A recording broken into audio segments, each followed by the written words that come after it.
আপনি যদি আপনার ফেসবুকের পাসওয়ার্ড জানতে চাইছেন কিংবা আপনি যদি আপনার ফেসবুকের পাসওয়ার্ড কোনো কারণবশত ভুলে গেছেন, তো আজকের এই ভিডিওতে আমি আপনাদের শুধুমাত্র ২ মিনিটের মধ্যে ফেসবুকের পাসওয়ার্ড বের করে দেখাবো। ঠিক আছে? তো চলুন স্টার্ট করছি। তো ফেসবুকের পাসওয়ার্ড বের করার জন্য আপনাকে ১ম এ আপনার ফোনের ফেসবুক অ্যাপটিকে ওপেন করে নিতে হবে। ঠিক আছে? তো এই যে আমার ফোনের ফেসবুক অ্যাপ, তো এই অ্যাপটিকে আমি এখান থেকে ওপেন করে নিচ্ছি। ফেসবুক অ্যাপ ওপেন হওয়ার পর এইখানে একটি 3 লাইনের অপশন দেখতে পারছেন। ঠিক আছে? তো এই 3 লাইনের অপশনটিতে আপনাকে ক্লিক করে দিতে হবে। তারপর কিছুটা এই টাইপের ইন্টারফেস আসবে। তো এখান থেকে আপনাকে নিচে একটি অপশন দেখতে পাচ্ছেন, সেটিংস অ্যান্ড প্রাইভেসি। তো এই সেটিংস অ্যান্ড প্রাইভেসির এই অপশনটিতে আপনাকে ক্লিক করে দিতে হবে। তারপর আবারও আপনাকে উপরে এই সেটিংসের এই অপশনটিতে ক্লিক করে দিতে হবে। ঠিক আছে?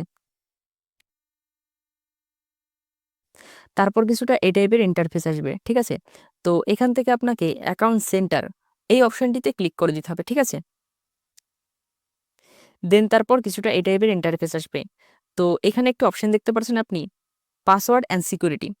তো এই পাসওয়ার্ড অ্যান্ড সিকিউরিটির এই অপশনটিতে আপনাকে ক্লিক করে দিতে হবে। তারপর কিছুটা এই টাইপের ইন্টারফেস আসবে। তো এখানে একটি অপশন দেখতে পাচ্ছেন আপনি, সেভ লগইন। তো এই সেভ লগইনের এই অপশনটিতে আপনাকে ক্লিক করে দিতে হবে। ঠিক আছে? দেন তারপর এখান থেকে যে অ্যাকাউন্টের পাসওয়ার্ডটি আপনি দেখতে চাইছেন, সেই অ্যাকাউন্টটিকে এখান থেকে আপনি সিলেক্ট করে নেবেন। ঠিক আছে? তো আমি প্রথমের অ্যাকাউন্টটির পাসওয়ার্ডটি দেখতে চাইছি। তো আমি প্রথমের এই অ্যাকাউন্টটিকে আমি সিলেক্ট করে দিচ্ছি।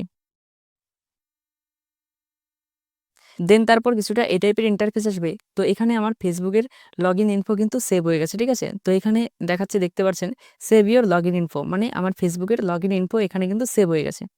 তো এখানকার কাজ শেষ। এখান থেকে আপনাকে ক্লোজ করে দিতে হবে। ঠিক আছে? দেন তারপর আপনাকে আপনার ফোনের জিমেল অ্যাপটিকে ওপেন করে নিতে হবে। ঠিক আছে? তো এই যে আমার ফোনের জিমেল অ্যাপ, তো আমি আমার ফোনের জিমেল অ্যাপটিকে ওপেন করে নিচ্ছি। ফোনের জিমেল অ্যাপ ওপেন হওয়ার পর আপনাকে আপনার ফোনের সবথেকে পুরনো জিমেল অ্যাপটিকে কিন্তু সিলেক্ট করতে হবে। ঠিক আছে? তারপরে সেই জিমেল অ্যাপটিকে ওপেন করতে হবে। জিমেল অ্যাপটি ওপেন করার জন্য আপনাকে এই প্রোফাইল অপশনটিতে ক্লিক করে দিতে হবে। ঠিক আছে? এখান থেকে এই প্রোফাইল অপশনটিতে আপনি ক্লিক করে দিবেন। তারপর কিছুটা এই টাইপের ইন্টারফেস আসবে। ঠিক আছে? তো এখান থেকে আপনাকে ম্যানেজ ইওর গুগল অ্যাকাউন্ট এই অপশনটিতে ক্লিক করে দিতে হবে। তারপর কিছুটা এই টাইপের ইন্টারফেস আসবে। তো এখান থেকে আপনাকে সিকিউরিটি অ্যান্ড সাইনিং এই অপশনটিতে ক্লিক করে দিতে হবে। ঠিক আছে? তারপর কিছুটা এই টাইপের ইন্টারফেস আসবে। তো এখান থেকে আপনাকে একটু উপরের দিকে স্ক্রল করতে হবে। দেন লাস্টে একটি অপশন দেখতে পাচ্ছেন আপনি, পাসওয়ার্ড ম্যানেজার। তো এই পাসওয়ার্ড ম্যানেজারের এই অপশনটিতে আপনাকে ক্লিক করে দিতে হবে। ক্লিক করে দেওয়ার পর কিছুটা এই টাইপের ইন্টারফেস আসবে। ঠিক আছে?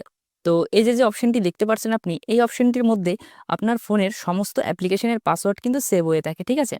তো এখানে আপনি ফেসবুকের যে অপশনটি দেখতে পাচ্ছেন, এই ফেসবুকের অপশনটির উপর আপনাকে ক্লিক করে দিতে হবে। তারপর আপনার ফোনের স্ক্রিন লকটি দিয়ে দেবেন। দেন এখানে দেখতে পাচ্ছেন কিছুটা এই টাইপের ইন্টারফেস এসেছে। ঠিক আছে? তো এখান থেকে কিন্তু আপনি আপনার ফেসবুকের পাসওয়ার্ডটি কিন্তু দেখতে পারবেন। ঠিক আছে? তো এখানে একটি অপশন দেখতে পাচ্ছেন, এই যে পাসওয়ার্ডের অপশন। ঠিক আছে? পাসওয়ার্ডের পাশেই একটি অপশন দেখতে পাচ্ছেন এখানে, এই চোখের মতন। ঠিক আছে? এই চোখের মতন, এই যে চোখের মতন যে অপশনটি দেখতে পাচ্ছেন, এই অপশনটিতে আপনাকে ক্লিক করে দিতে হবে। ঠিক আছে? চোখের মতন এই অপশনটিতে ক্লিক করে দেওয়ার মাত্রই কিন্তু আপনার পাসওয়ার্ডটি কিন্তু এখানে দেখাবে। ঠিক আছে? তো এইভাবেই আপনি আপনার ফেসবুকের পাসওয়ার্ড দেখতে পারবেন।